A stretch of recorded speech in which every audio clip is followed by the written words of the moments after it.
Pierre-Yves, bonjour. Bonjour Vincent. Alors, début d'année en fanfare des marchés actions, il faut dire qu'ils corrigent une baisse, une chute assez spectaculaire fin 2018.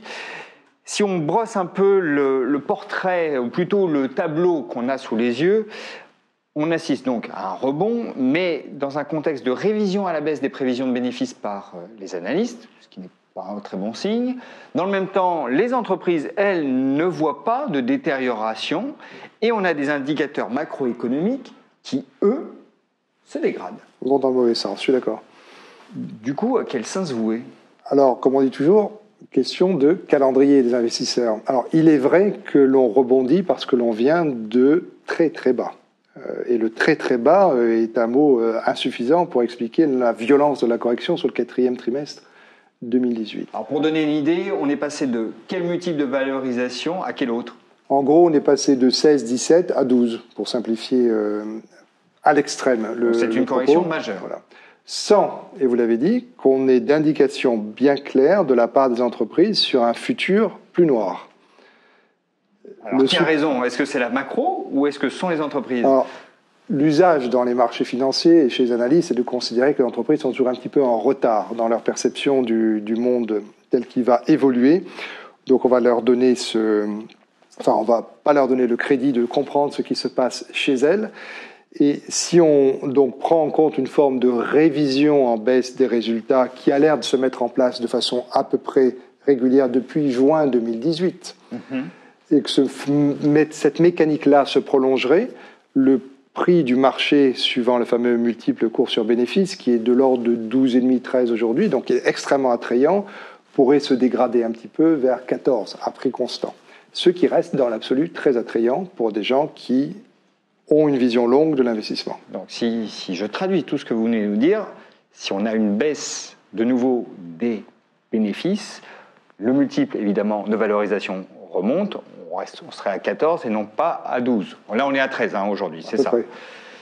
Très bien, mais si les bénéfices se détériorent vraiment, s'ils fondent, est-ce qu'on ne peut pas assister non seulement dans un premier temps à une remontée du multiple de valorisation, puisque en effet ce qui semblait peu cher est plus cher, puisque les bénéfices ne sont pas là, mais du coup à une nouvelle correction ?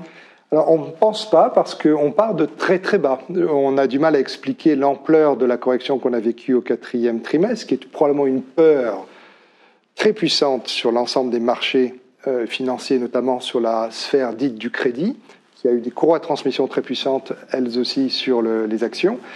Donc on considère que nous sommes à des niveaux très très bas et qu'ils escomptent très largement le monde le plus noir possible. Il ne va pas se réaliser, c'est à peu près certain. On n'a pas de raison d'estimer que ce scénario du pire, type 2008-2009, puisse se reproduire. Donc par construction, il y aura des révisions à la baisse des résultats, mais nous n'attendons pas des résultats en baisse, ce qui est assez différent. Et donc, dans le meilleur des cas, on peut considérer que le marché aujourd'hui, en prenant en compte ces futures révisions en baisse, se traiterait peut-être aux alentours de 14 fois, mais un peu en deçà de 14 quand même. Alors, j'aimerais vous faire revenir sur un point que vous avez mentionné. Vous avez dit, finalement, cette correction, elle part du crédit. C'est quelque chose qu'on n'entend pas vraiment souvent.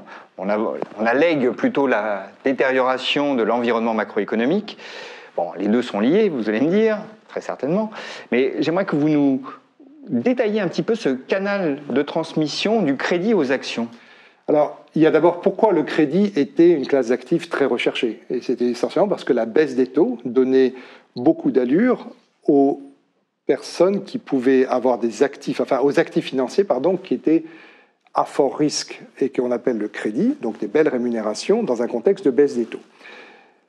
Le régime a changé l'année dernière avec l'intention de la Fed de remonter le taux d'intérêt, donc mettant en risque tous les porteurs de ces actifs-là de ne pas avoir une capacité des entreprises de se refinancer. Et si elles ne peuvent pas se refinancer dans de bonnes conditions, évidemment, elles sont en difficulté. Pour les porteurs de ces actifs-là, qui sont des actifs illiquides par nature, parce qu'il n'y a pas de marché actif secondaire du crédit, la seule option, c'est de se protéger en vendant un actif action qui porte sur le même actif sous-jacent. Donc typiquement, quelqu'un qui détiendrait du crédit sur le secteur pétrolier a intérêt à vendre des actions du secteur pétrolier.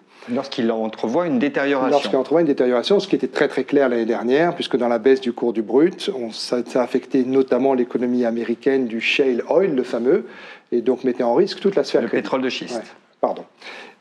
Voilà, donc la mécanique est bien celle-ci, c'est celle d'une protection de gens qui sont sur des actifs illiquides. Donc la baisse aurait été exacerbée par une mécanique de couverture absolument mise en place par les détenteurs de dettes privées. Oui, et c'est une... Plutôt mal notée. Alors, c'est la partie spéculative de la dette qui est concernée. Évidemment, quand on est porteur de dette sur Nestlé ou sur Roche, la question ne se pose jamais. Par contre, sur cette dette dite spéculative, parce que l'entreprise a besoin de renouveler son financement pour aller jusqu'au bout de son projet, on est bien sur une phase de danger quand les taux commencent à remonter et que cette perspective de renouvellement est elle-même remise en cause. Alors le fait justement qu'aux États-Unis, parce que vous mentionniez le pétrole de schiste, qui est un gros émetteur de dettes privées, le fait que les taux ne soient pas susceptibles de remonter à moyenne échéance, puisqu'on a eu Jérôme Powell qui nous a bien dit « Non, calmez-vous, on va vous écouter, vous les marchés », ça permettrait donc de détendre toute cette situation et de redonner une impulsion au marché actions ? Tout à fait. Parce que la mécanique s'inverse. Exactement. Mais on sous-estime souvent, nous, dans les marchés actions, sous-estimons trop le poids des banques centrales, les signaux que celles-ci donnent à la sphère crédit et par construction, les signaux qu'elles donnent à la sphère action. Mais il est très très clair que l'intervention ou le changement de régime proposé par la Fed est absolument essentiel dans le retour de confiance au début d'année. Alors, est-ce que vous êtes aussi confiant que ça, Pierre-Yves ? Parce que j'ai lu votre présentation, et dans votre présentation que vous aviez préparée postérieurement à la correction de fin 2018, il y a un graphique qui est assez parlant pour tous ceux qui suivent la bourse, parce que c'est une mécanique qu'on connaît bien, un cycle qui est bien illustré, mais encore une fois qui est bien connu. C'est un cycle d'intervention des banques centrales, d'augmentation de la liquidité, ensuite de sentiments qui commencent à passer de la confiance à l'arrogance, et puis on vire à l'avidité, et là on se met en situation d'acheter tout et n'importe quoi sans considérer la valeur des choses, et on s'enivre de la montée des prix. C'est ce qu'on appelle une bulle. Et dans votre schéma d'ailleurs, vous estimez qu'entre 2016 et 2018, on était en bulle. En bulle sur tous les actifs risqués, c'est-à-dire le crédit et les actions ? Oui, enfin sur la partie risquée des actions, c'est-à-dire notamment les actions qui n'ont pas de cash flow. Les fameux modèles d'une économie nouvelle que sont les Uber et autres. Alors Uber n'est pas coté, mais ou les projets comme Amazon, bien sûr. Alors là, vous mentionnez des entreprises américaines.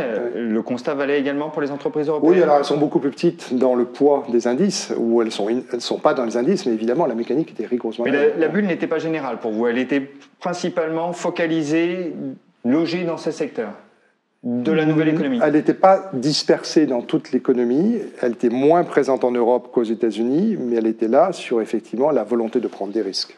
Alors, il y a quelque chose qui m'intrigue, parce que là, vous avez été plutôt rassurant dans votre discours, mais encore une fois, cette présentation est postérieure à la correction de 2018, et là, vous indiquiez, avec un point d'interrogation, éclatement de la bulle en 2019. Donc, c'est une possibilité que vous considérez. Si cette bulle est amenée à éclater, ça veut dire que vous estimez également que 2018 n'est pas l'éclatement complet de cette bulle. Absolument. Ce qu'on a du mal à comprendre sont la puissance des courroies de transmission de cette peur dans les marchés du crédit vers les marchés actions. Du rebond organisé, peut-être en partie par la Banque centrale américaine, on déduit qu'il y a une certaine forme de résilience. Mais on ne sait pas à quel point les marchés financiers, dans leur complexité, ont été pollués par la distribution de ce crédit à risque. Et si ce crédit à risque ne peut pas être roulé, enfin, les entreprises qui sont à l'origine de l'émission de ces titres-là ne peuvent pas renouveler leur financement, on peut très bien se retrouver dans plusieurs mois avec le même souci. Un des points qui a été clairement interprété comme étant un sujet de danger pour les marchés financiers, c'est bien le pétrole fin d'année 2018, puisque les fondements du cours du pétrole mettent en péril le fameux pétrole de schiste américain. Rien ne dit que cette équation-là ne se reproduise pas finalement quelque part en 2019. Et puis, on peut se faire rattraper tout simplement par la macro. ou une croissance qui soit très très inférieure aux anticipations d'aujourd'hui, bien sûr. Donc vous n'écartez pas complètement le risque. Mais vous dites qu'aujourd'hui, sur des PE de 13 en Europe, il ne faut pas trop se poser la question lorsqu'on est dans une perspective d'investissement de long terme et de construction de portefeuille. Exactement, quand on est dans une logique d'épargne, le point d'entrée, comme on dit dans notre métier, compte quand même beaucoup. Et là, sur des actifs de qualité dont les prix peuvent être en gros inférieurs à 15 fois le résultat, je parle d'actifs titre action européenne, il y a peu de danger à vouloir rentrer aujourd'hui dans une perspective d'épargne sur plusieurs années, bien sûr. Est-ce que tout de même, on serait avisé d'aller sur des cycliques qui ont beaucoup souffert, alors qui étaient en première ligne de la correction, alors même qu'on a des inquiétudes macro? Est-ce que vraiment il faut se laisser attirer par ce miroir aux alouettes de la valorisation? Il y a des gens qui achètent des prix. On a des prix très attrayants sur les secteurs cycliques, comme le transport par exemple, ou comme le ciment. Donc pour les gens qui sont dans une perspective spéculative sur la remontée de ces prix en bourse des sociétés concernées, bien sûr qu'il faut y aller. Mais c'est une attitude de présence sur les marchés. On ne peut pas se permettre d'acheter des valeurs comme Lafarge Holcim et les oublier, ou alors il faut les oublier pour plusieurs années. Donc oui, il faut y aller pour des investisseurs actifs, mais il faut qu'ils soient extrêmement attentifs. Alors, pour ceux qui sont moins actifs, pour ceux qui sont moins actifs, il y a des valeurs de qualité. Alors malheureusement, j'en ai pas en tête au moment où on se parle, mais typiquement dans l'assurance, où les multiples sont revenus à des niveaux presque raisonnables. Alors je mettrai de côté la banque, puisque les modèles économiques de la banque sont quand même de plus en plus discutés, mais pour l'assurance, en tous les cas, il y a certainement des choses intéressantes à observer. Même dans le secteur qui est toujours extrêmement onéreux de la santé, et je mets de côté la pharmacie, je prends la santé hors pharmacie, on a aussi des retours de valorisation qui ont été intéressants. Et dans les valeurs plus cycliques du type transport, il y a des sociétés qui sont extrêmement chères parce que leur positionnement est excellent. Je pense notamment à Kuehne+Nagel, qui est une entreprise suisse qui fédère du fret, pour simplifier à l'extrême, qui est accessible. Donc la recommandation, c'est, alors évidemment c'est à chacun un peu de faire son marché, d'aller rechercher des entreprises, mais regardez la chute des valorisations des PE, des entreprises, et essayer de voir celles dont les modèles économiques sont les plus résilients. Oui, et puis c'est pas très difficile à observer. Celles dont les bilans sont solides, celles dont les dividendes sont en croissance régulière, sont des sociétés qui naturellement sont sur des modèles économiques résilients. Donc si les prix ont baissé, il faut y aller. Pierre-Yves, merci. Merci.